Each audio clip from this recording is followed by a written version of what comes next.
Volvemos hoy, amigo oyente, al capítulo 3 de la primera epístola del apóstol Juan. Vamos a comenzar nuestro estudio hoy con el versículo 8, aunque en nuestro programa anterior habíamos llegado ya hasta el versículo 9, pero creemos que sería mejor regresar al versículo 8 y leerlo una vez más.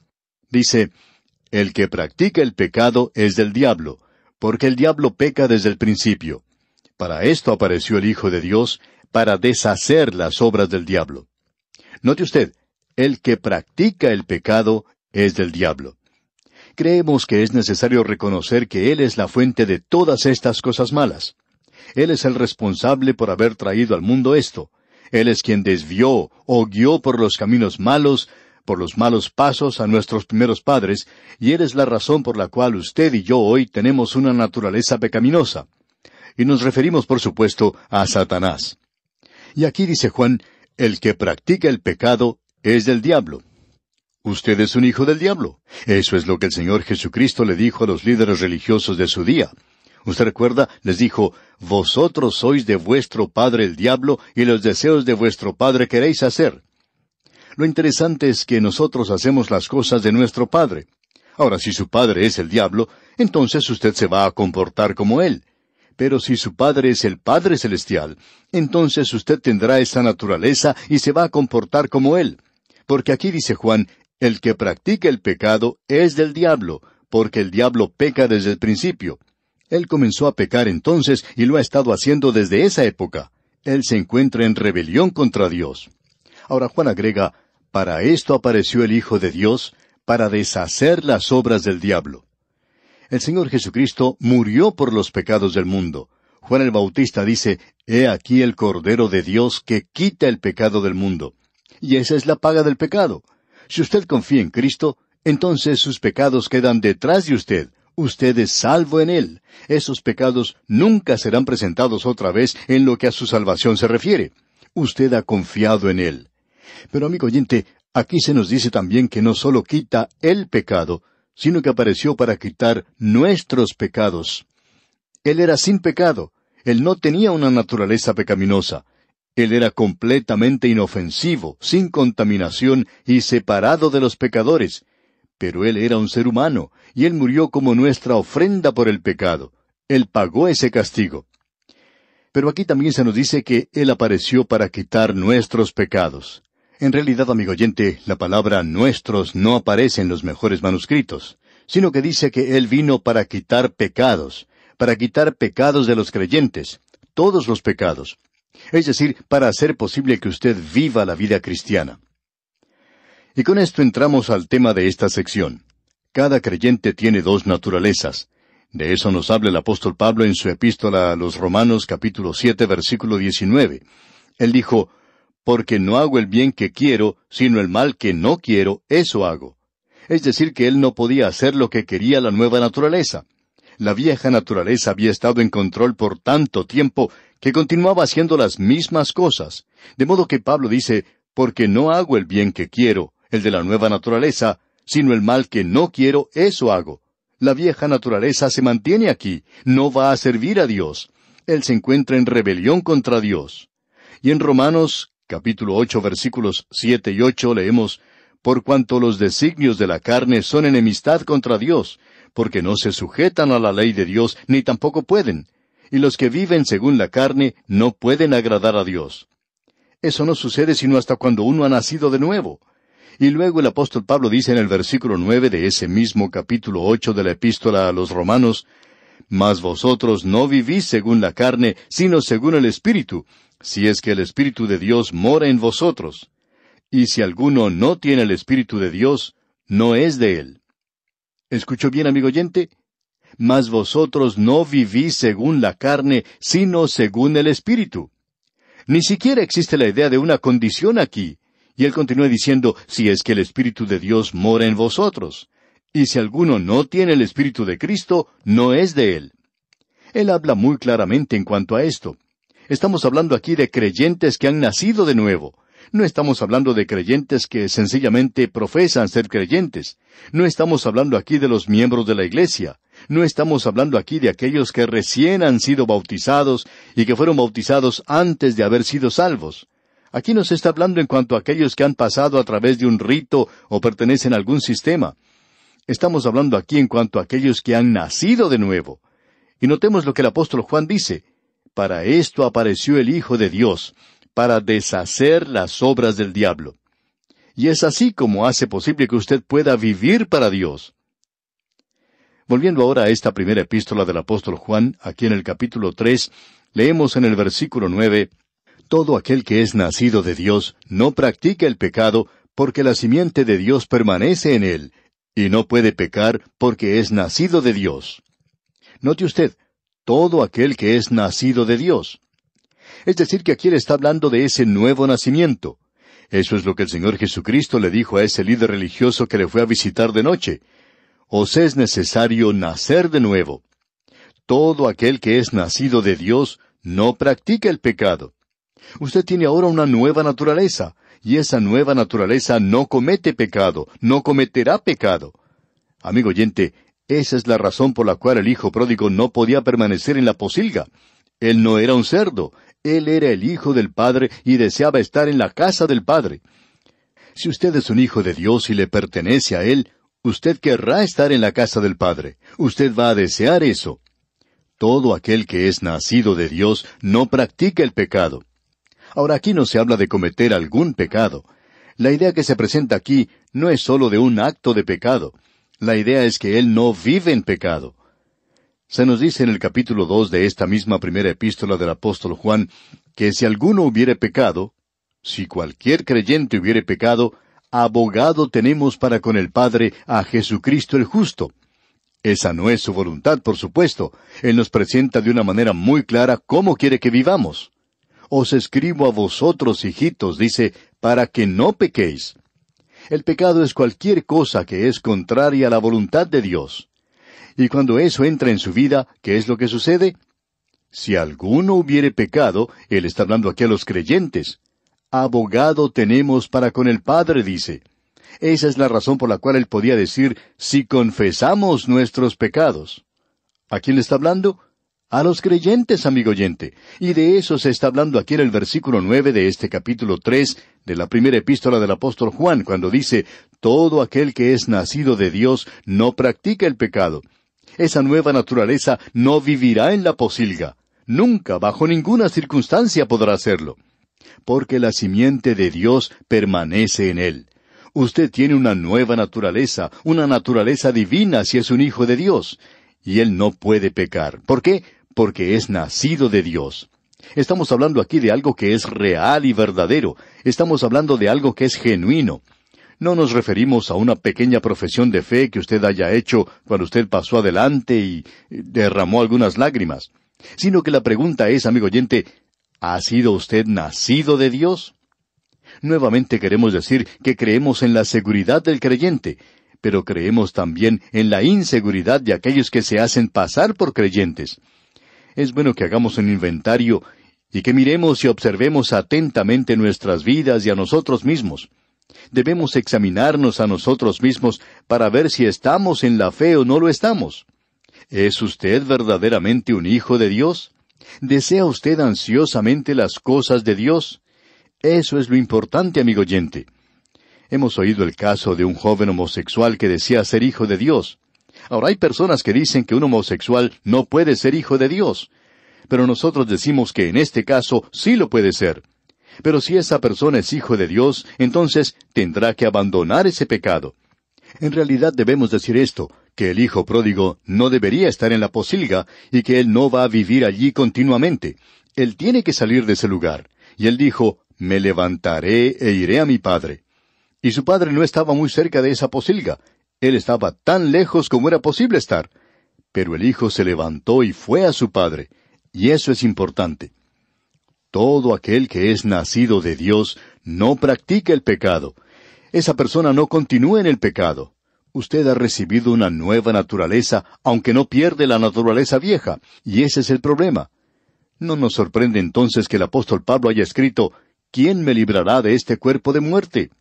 Solo el Espíritu de Dios puede librarle, amigo oyente, si usted reconoce que está desamparado y sin esperanza. Eso lo decimos hoy a aquel que está dominado por algún pecado que le controla y está arruinando su vida. eso está destruyendo su gozo, se siente miserable. Amigo oyente, Él puede y quiere librarle si usted quiere ser librado, si usted quiere librarse de aquello que le está dominando, si usted quiere en realidad tener gozo en su vida, si usted en realidad quiere servirle, si usted ha tomado las cosas en serio con Él tomará las cosas en serio con usted. Porque la simiente de Dios permanece en él y no puede pecar, porque es nacido de Dios. En el versículo 10 dice Juan, en esto se manifiestan los hijos de Dios y los hijos del diablo. Todo aquel que no hace justicia y que no ama a su hermano, no es de Dios. Juan dice, en esto se manifiestan los hijos de Dios y los hijos del diablo. Creemos que es necesario manifestarse un poco más hoy, porque hay muchos de los hijos de Dios que parece que pertenecieran a otro, parecerían ser huérfanos. Aquí tenemos las dos naturalezas, y queremos analizar esto por un momento. Vamos a utilizar una ilustración, algo muy casero por cierto, pero esperamos que nos ayude a ilustrar aquello que estamos tratando de decir. De seguro que usted ha visto alguna vez árboles frutales. Hay mucha variedad de ellos, y podríamos mencionar las naranjas, mandarinas, limones y también los aguacates. Ahora, el aguacate puede ser una planta que ha sido injertada de escudete, es decir, que debajo del capullo era una planta silvestre. Y cuando uno tiene una planta como esta, tiene que tener mucho cuidado para conseguir que dé el fruto que uno quiere. Uno puede ver dónde se encuentra el brote, ya que allí es donde ha sido injertado. Debajo de ese brote, de vez en cuando, sale una rama de esa vieja naturaleza, de esa rama silvestre, y uno debe cortarla. Si uno deja pasar algún tiempo, bueno, esa rama crecerá y dará un fruto que no es muy apetecible, por cierto. No es bueno para comer. Pero arriba de esa parte, todo es bueno y apetecible. Entonces es necesario mantener esas ramas limpias y evitar que brote algo debajo del injerto. Si uno mantiene eso bien controlado, entonces no dará fruto allí debajo, sino que lo dará arriba, donde tiene una nueva naturaleza. Así es que esa planta puede dar cualquier clase de fruto. Todo depende de la persona que la está cuidando. Pues bien, amigo oyente, debemos decir que nosotros somos como esa planta. Tenemos dos naturalezas. Podemos ser malos, podemos vivir en un nivel bastante bajo, y tenemos una naturaleza que es así. Todos nosotros la tenemos. Nunca podemos librarnos de ella, y todos estamos destituidos de la gloria de Dios. Ahora, arriba de eso, allí es donde podemos llevar fruto, amor, gozo, paz, paciencia, y hoy yo me siento bien, y tengo el gozo del Señor en mi corazón, y me estoy regocijando en el día de hoy. Mañana quizá me encuentre desanimado, con la cara larga, y no tendría que estar así, pero es algo que nos sucede.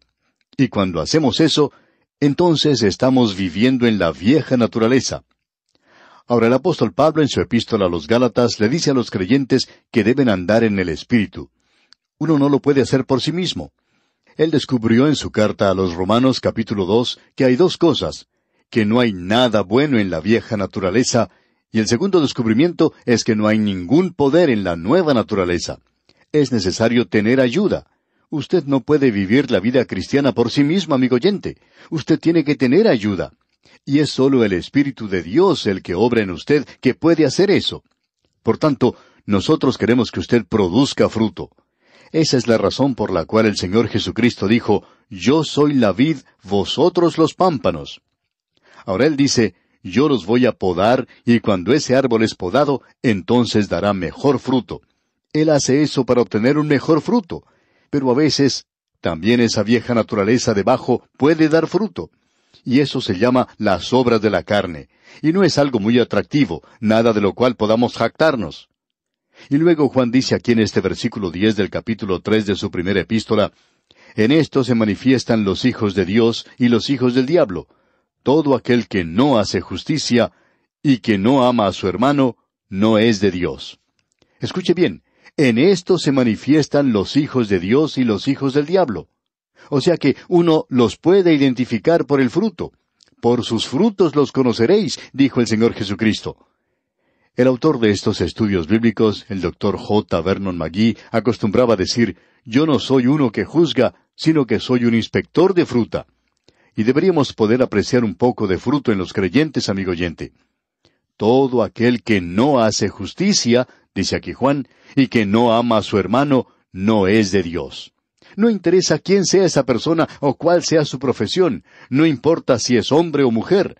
Si ellos no están tratando de vivir para Dios, entonces no son hijos de Dios. Si usted no tiene ningún deseo de vivir para Dios, yo no sé quién sea usted, quizá hasta sea un diácono en la iglesia. Quizá puede estar muy ocupado en la obra. Pero lo importante de eso es esto, amigo oyente. Esta es la identificación. Aquel que no hace justicia no es de Dios. No somos nosotros quienes repetimos esto, sino que Juan lo dice por medio del Espíritu de Dios. Ahora, la segunda señal de identificación es esta: el que no ama a su hermano. Esa es la segunda señal. ¿Ama usted a los demás creyentes?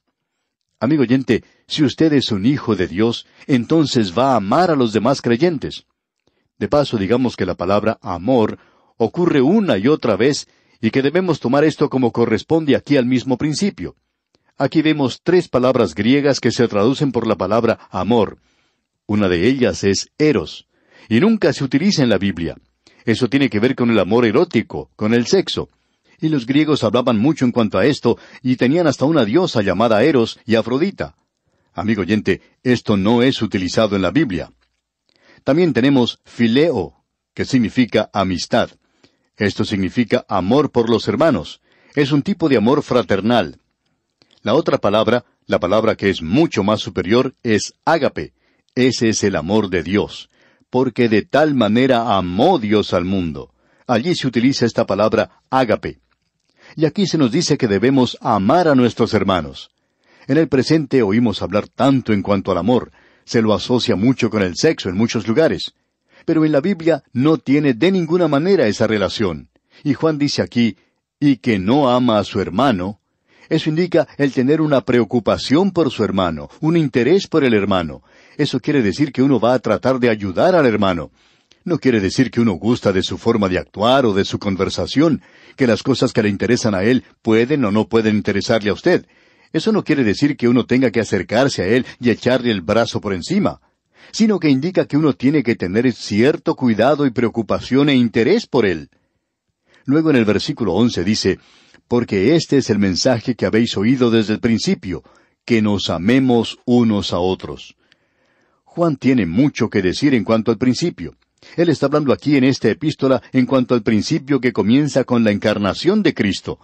El Señor Jesucristo es quien enseñó eso. Él dijo, en esto conocerán todos que sois mis discípulos, si tuviereis amor los unos con los otros. Esa sería la señal.